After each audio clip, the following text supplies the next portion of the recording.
Well, I think that the pandemic sort of interfered with the natural order of things. I think people might have left earlier, but there was no place to go, and also we were used to doing it, and we were under pressure to do it, and it was difficult. And I think when things are difficult, particularly when you're rehearsing in masks and it's all protocols, and there's nothing after the show except you go home.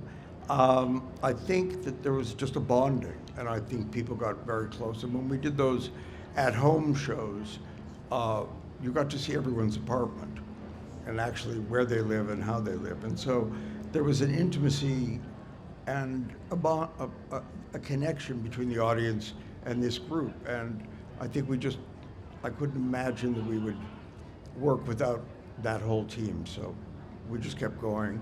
And this would be a transition year, and the change years are always difficult, but also really exciting because there's new people and things are changing, and a different generation comes into the show. Just about everybody who's ever come through the show had one. Dana Carvey had a really good one, and I think Mike Myers used some of that when he was doing it. Mark McKinney had a good one.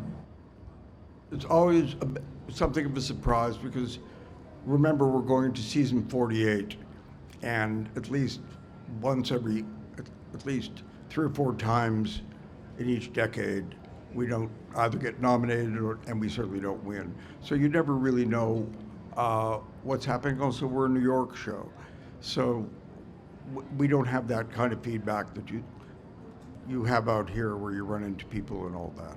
But I think we were really proud of the work, and so when you do get it, it's always a good feeling when you win. So, but always a bit of a surprise.